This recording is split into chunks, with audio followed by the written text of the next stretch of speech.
I was a very rare breed. Almost everybody I knew, outside of like 7 or 10 other dudes, like at least hit the weight room at some point in high school because they played a high school sport. Like I played tennis, so like we didn't have to do that. Like I just never did anything. I'd never benched. Like I genuinely did nothing. Yeah. So at 32 is like the first time I kind of hit the gym. It was super hard. It was like super sporadic. I did very little. Like I got hot for like 2 months and then sure enough, like nothing. Then my career started really taking off at 34 and 34 to 38, just so much travel. Like it was just not in the cards. It didn't come natural to me. I didn't eat well. I didn't work out at all. So at 38, even when I look at the content now, I'm like, fuck. Like it was really starting to go down a direction that was super obvious to me.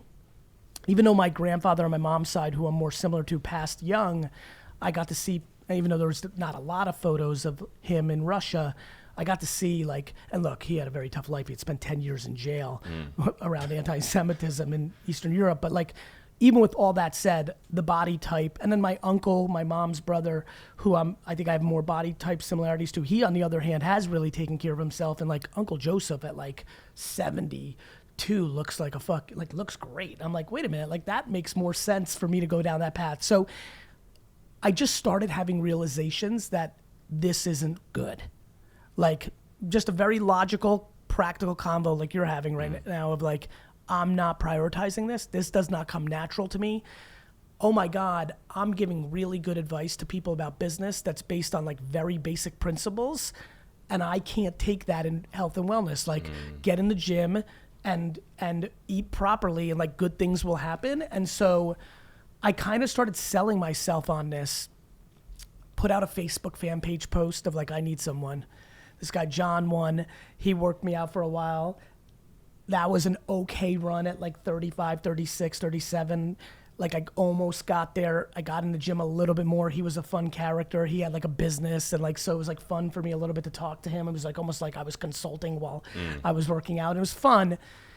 Then again, just it wasn't a real commitment. He then introduced me to a kid, Mike Vacanti.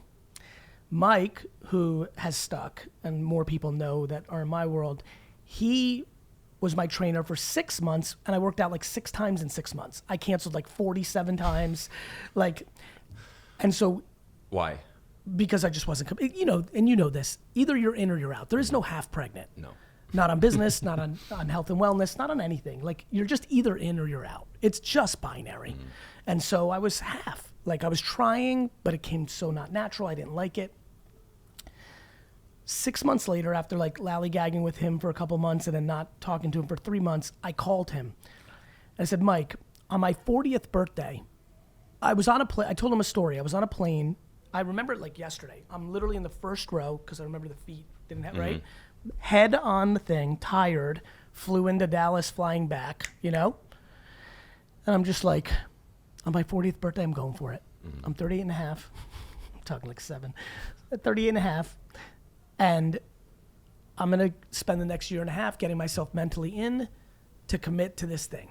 By the time the plane is in the air, because it's on the ground, by the time it just like lifts off, not like You had already committed. I've already committed to 39. Yeah. I'm like, what the fuck am I waiting to 44? Yeah. By the time I land, I text Mike, do you have a moment to talk? I go, Mike, and I figured it out from that Dallas flight home that what makes me me professionally is I love being a leader. I like delivering for Andrew and Dustin Jake. Like I like delivering for them.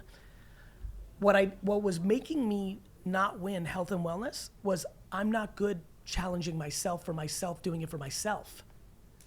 So I figured this thing out where I was like, if I can be held accountable to a babysitter, if I don't let Mike down, if I'm doing it for Mike, maybe this will work. So this hypothesis that if I did it for someone else, it would work. And I finally got to the financial place where I could hire somebody full time to follow me around. I wanted to be suffocated. So I called Mike. I said, Mike, you're my last trainer. Like, do you know somebody who's like a little younger than you, who is at that point in their life, like, you know, 19, 22, 24-year-old dude who can just like fucking live with me, travel with me. That was pretty loud. Was a loud You know, like do something like that. And he said, what about me? And I said, "Are you there?" Because he was, Mike was like 25 or 7 at the time. He had all these clients and an online business, and I wasn't sure he could. He's like, "I can do it." We talked it through. A couple weeks later, he started, and from that day to this day, besides a 3-year period where his friend Jordan did it, Mike has been my full-time trainer. He moved to Minnesota full-time during COVID, and so we do it virtually now, which is a little more of a challenge for me. Like, he flies in occasionally, we do it, and I'm like, there's a little bit of a difference, and so I've been thinking through that lately. He doesn't travel with me as much, but since I was 38 and a half, and now I turned 47, so 9 years, I've been doing it, and it's completely changed my life. Jordan changed my soft tissue part of my life, so that fixed my back. My strength is dramatically higher. My eating habits are much stronger. I continue to be more and more educated with that in my life, and so I'm really happy I did it.